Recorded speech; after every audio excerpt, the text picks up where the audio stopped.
So hi guys, welcome back to my to videos. तो इस video में दोस्तों डिस्कस करने वाले हैं यहाँ पर कुछ इंपॉर्टेंट कंपनीज को और उनसे रिलेटेड कुछ इंपॉर्टेंट अपडेट्स हैं जिसकी बात करेंगे इस वीडियो में। तो चलिए दोस्तों वीडियो की शुरुआत करते हैं। सबसे पहले कंपनी की बात करते हैं। पहली कंपनी का नाम है दोस्तों Tata consumer product limited. But इसको डिस्कस करने से पहले दोस्तों, अगर आपने अभी तक चैनल को सब्सक्राइब नहीं किया है तो चैनल को सब्सक्राइब करके बेल आइकन को प्रेस कर लो और सेबी रजिस्टर्ड टेलीग्राम चैनल को भी ज्वाइन कर लो, जिसका लिंक आपको डिस्क्रिप्शन में देखने को मिल जाएगा। और एक डिस्क्लेमर भी है, जो भी कंपनी से रिलेटेड न्यूज़ एंड अपडेट्स हम लोग कवर करेंगे वो सारी न्यूज़ एंड अपडेट्स सिर्फ और सिर्फ एजुकेशन पर्पस के लिए है, सीखने के लिए है।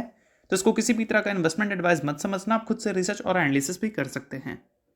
तो चलिए दोस्तों वीडियो की शुरुआत करते हैं। सबसे पहले बात करते हैं टाटा कंज्यूमर प्रोडक्ट्स से रिलेटेड कुछ इंपॉर्टेंट न्यूज़ एंड अपडेट्स के बारे में। दोस्तों, अगर हम टाटा कंज्यूमर प्रोडक्ट की बात करें तो आज के दिन ये कंपनी आपको काफ़ी ज़्यादा फोकस में देखने को मिल रही थी। फोकस में रहने का सबसे बड़ा रीज़न था क्रैश। आज के दिन कंपनी में ह्यूज क्रैश हमें विटनेस करने को मिली थी।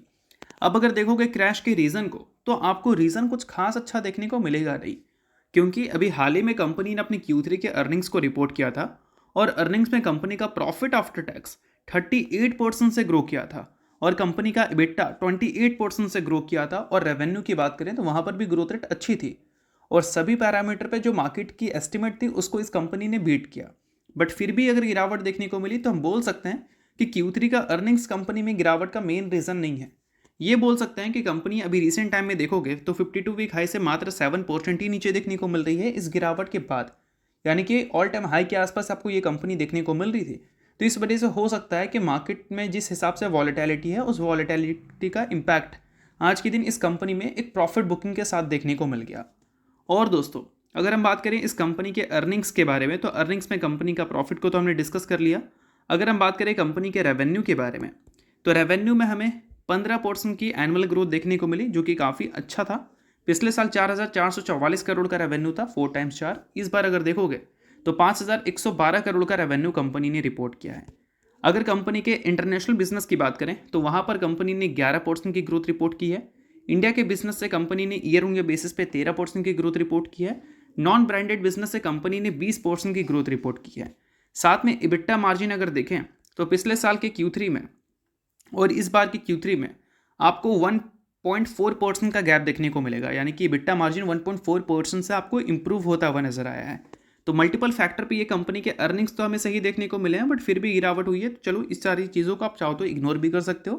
प्रॉफिट बुकिंग रेगुलर बेसिस पे कई सारी कंपनीज में आपको देखने को मिलती है, जिसका पार्ट आज के दिन टाटा कंज्यूमर लिमिटेड भी आपको देखने को मिली। अब दोस्तों वीडियो में आगे बढ़ने से पहले बात कर लेते हैं एक सेबी रजिस्टर्ड टेलीग्राम चैनल के बारे में, जिसका नाम है ट्रेडर पाजी। इनका रजिस्ट्रेशन नंबर आप यहाँ पर नोट कर सकते हैं। 8 साल से भी ज़्यादा का एक्सपीरियंस है इनको ऑप्शन एंड स्विंग ट्रेडिंग में, और इनके टेलीग्राम पे चैनल। इसके अलावा दोस्तों, मार्केट समरी से रिलेटेड कंप्लीट डिटेल्स आपको यहाँ पर अपडेटेड देखने को मिलती है। उसके अलावा मार्केट के जो इंपॉर्टेंट लेवल्स हैं वो सारी चीज़ें भी आप यहाँ पर चेकआउट कर सकते हैं। साथ में दोस्तों, कंपनी के टेक्निकल्स को प्रॉपर एनालिसिस कर यहाँ पर अपडेट किया जाता है, जिसको भी चेकआउट आप कर सकते हैं बिल्कुल फ्री ऑफ कॉस्ट। तो लिंक आपको डिस्क्रिप्शन में देखने को मिल जाएगा। लिंक के थ्रू जाकर चैनल को बिल्कुल फ्री में आप ज्वाइन कर सकते हैं। तो चलिए दोस्तों बात करते हैं अगली कंपनी के बारे में। अगली कंपनी का नाम है डिक्सन टेक्नोलॉजीज इंडिया लिमिटेड। दोस्तों, आज के दिन डिक्सन टेक्नोलॉजी वंस अगेन अपने परंपरा के हिसाब से आपको कभी खुशी कभी गम वाली सिनेरियोस दिखाती हुई नजर आई, या फिर बोल सकते हैं कभी गम कभी खुशी वाली सिनेरियोस। क्योंकि मॉर्निंग सेशन में कंपनी का परफॉर्मेंस खराब था, फिर कुछ रिकवरी आपको जरूर देखने को मिला था लास्ट मोमेंट पे। बट आज के दिन जो मॉर्निंग सेशन में डिक्सन टेक्नोलॉजी की खराब परफॉर्मेंस देखने को मिली थी, उस खराब परफॉर्मेंस की वजह से 2024 जून के बाद पहली बार डिक्सन टेक्नोलॉजी 10,000 के लेवल को क्रॉस करती हुई नजर आई। और ये नीचे से ऊपर की ओर क्रॉस नहीं की है, ऊपर से नीचे की ओर क्रॉस की है, यानी कि 10,000 के लेवल को भी ये तोड़कर नीचे गई थी। उसके बाद वहाँ पर लोगों ने थोड़ा सा इंटरेस्ट दिखाया है डिक्सन टेक्नोलॉजी में, इस वजह से आज के दिन डिक्सन टेक्नोलॉजी में एक रिकवरी देखने को मिली है वहाँ से। बट ये सारी चीज़ें तो चलो दोस्तों होता ही रहता है। बट डिक्सन से रिलेटेड एक ज़बरदस्त खबर हमें सुनने को मिल रही है। खबर यहाँ पर यह है कि जो डील अभी हमें देखने को मिला है इंडिया और यूरोपियन यूनियन का फ्री ट्रेड एग्रीमेंट के तौर पर, वो डील की वजह से डिक्सन को एक ज़बरदस्त मार्केट मिलने वाला है। और यह मार्केट का साइज हमें $750 बिलियन का देखने को मिल रहा है। न्यूज़ यहाँ पर यह है कि यूरोपियन यूनियन और इंडिया के बीच में जो डील हुई है, उस डील में जो टैरिफ लगाया जाता था इंडिया के ऊपर यूरोपियन यूनियन की तरफ से, उस टैरिफ को अब कर दिया जाएगा ज़ीरो। और इन सारी चीज़ों की वजह से जो हमारे डोमेस्टिक इलेक्ट्रॉनिक मैन्युफैक्चरर कंपनी है, उनके प्रोडक्ट्स अब हमें यूरोप में भी सप्लाई होते हुए देखने को मिलेंगे, जिसके कॉस्ट पहले के मुकाबले कम हो जाएंगे। तो इन सारी चीज़ों की वजह से एक्सपोर्ट डिमांड उन कंपनीज़ का काफ़ी ज़्यादा बढ़ने वाला है। तो पहले टैरिफ का नंबर जो था वो 14% पे था, अभी इस नंबर को जीरो करने वाली है।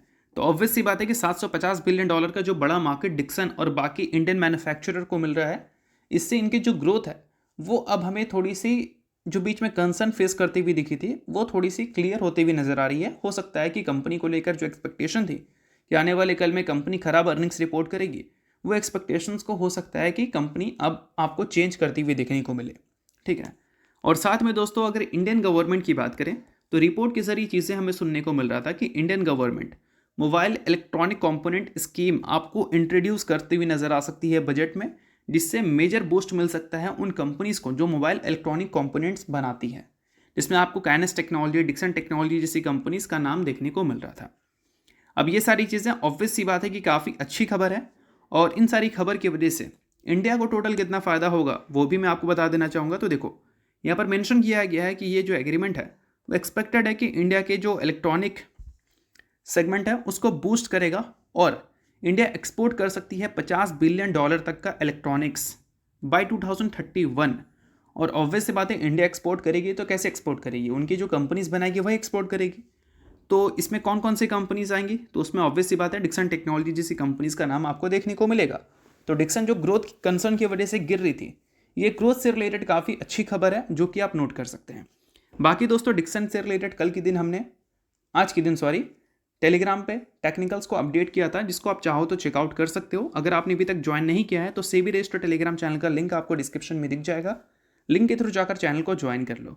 अब देखो दोस्तों डिक्सन की टेक्निकल्स को प्रॉपर एनालिसिस कर अपडेट इसलिए हमने किया है क्योंकि आपको प्रॉपर आइडिया लग सके कि अभी जो वन साइडेड परफॉर्मेंस डिक्सन आपको वन साइडेड परफॉर्मेंस जो दिखा रही है, उस गिरावट के बाद डिक्सन टेक्नोलॉजी में अगर पड़ाव आएगा तो कहाँ पर आएगा, तो वो सारी चीज़ों का आइडिया आपको वहाँ पर लगेगा। तो लिंक डिस्क्रिप्शन में है, लिंक के थ्रू जाकर चैनल को बिल्कुल ज्वाइन कर लेना, फ्री ऑफ कॉस्ट आप ज्वाइन कर सकते हैं। तो चलिए इसके अलावा बात करते हैं अगली कंपनी के बारे में, जिसका नाम है कुपिट लिमिटेड। रिसेंटली दोस्तों कंपनी ने बताया कि कंपनी के बोर्ड कंसीडर करने वाली है बोनस शेयर। इसके लिए इसने एक बोर्ड मीटिंग कंडक्ट किया है जो कि है 29 जनवरी को। सो अगर आप इस कंपनी के शेयर होल्डर हैं तो बेशक इस डेट को आप नोट कर सकते हैं, शेयर होल्डर नहीं है आप इग्नोर कर सकते हैं। न्यूज़ थी इस वजह से मैंने बता दिया, बाकी ये किसी भी तरह का रिकमेंडेशन नहीं है। अब इसके अलावा दोस्तों बात करते हैं अगली कंपनी के बारे में, जिसका नाम है MCX यानी कि multi commodity exchange of India limited. अब कल के दिन ये कंपनी काफ़ी फोकस में थी अपने अच्छे परफॉर्मेंस की वजह से, वही परफॉर्मेंस आज के दिन भी इस कंपनी में रिपीट हुआ है। आज के दिन भी इस कंपनी का परफॉर्मेंस हमें काफ़ी अच्छा देखने को मिला था। अब अच्छा परफॉर्मेंस आज के दिन वंस अगेन इसलिए देखने को मिला क्योंकि Q3 का इम्पैक्ट अभी भी इस कंपनी में चल रहा है, और उससे अच्छी बात यहाँ पर यह है कि Q3 में जो कंपनी का नेट प्रॉफिट 150% से ग्रो किया है, कंपनी के EBITDA 144% से ग्रो किए हैं, रेवेन्यू में भी ग्रोथ 100% से ज़्यादा की, 121% के आसपास की। तो ये ग्रोथ कंपनी किस बेसिस पे अचीव कर पाई है, कंपनी के जो टर्नओवर्स हैं वो इस बार हमें 224% से ग्रो करते हुए नजर आए हैं ईयर ऑन ईयर बेसिस पे। अगर हम बात करें कंपनी के डेटा के बारे में तो आपको चीज़ें थोड़ा सा डिटेल में समझ आएगा। देखो एवरेज डेली टर्नओवर्स अगर देखोगे फ्यूचर एंड ऑप्शंस का तो वो 224% से ग्रो करते हुए नजर आए हैं। 7.5 लाख करोड़ का टर्नओवर कंपनी को रिसीव हुआ है इस Q3 में। अब इसका एक मेजर हिस्सा हमें सिल्वर और गोल्ड से आता हुआ दिखा है, और आज के दिन कंपनी इसलिए भी आपको ऊपर देखने को मिल रही है क्योंकि अगर हम बात करें गोल्ड की या फिर अगर हम बात करें सिल्वर की तो दोनों वंस अगेन आपको एक ऑल टाइम हाई पे ही देखने को मिल रही है। तो इन सारी चीज़ों की वजह से जो फोमो है, मेरे हिसाब से फोमो ही है, तो वो फोमो आज भी MCX को काफ़ी फ़ायदा दे रहा है। जब भी देखो गोल्ड और सिल्वर ऑल टाइम हाई पे आपको देखने को मिलेगा तो लोग इंटरेस्ट तो दिखाएंगे क्योंकि फोमो में लोग किसी भी चीज़ को खरीद सकते हैं। गोल्ड सिल्वर तो चलिए काफ़ी सेफ एसेट्स हो जाते हैं, तो उस केस में क्या है कि इन कंपनीज़ के टर्नओवर्स फिर से बढ़ने की पॉसिबिलिटीज़ है। इस बार भी कंपनी 200% तक की ग्रोथ दिखा सकती है अपने Q4 के टर्नओवर्स में, जिसका भी मेन क्रेडिट गोल्ड और सिल्वर ले जा सकता है। तो इन्हीं सारी चीज़ों की वजह से आज के दिन आपको MCX की परफॉर्मेंस अच्छी देखने को मिल रही थी। अब देखते हैं कि ये जो फोमो है ये कब तक चलेगा, और चलेगा तो कभी ना कभी फोमो बर्स्ट भी होगा, तो उसका इम्पैक्ट हमें MCX में कैसे देखने को मिलेगी।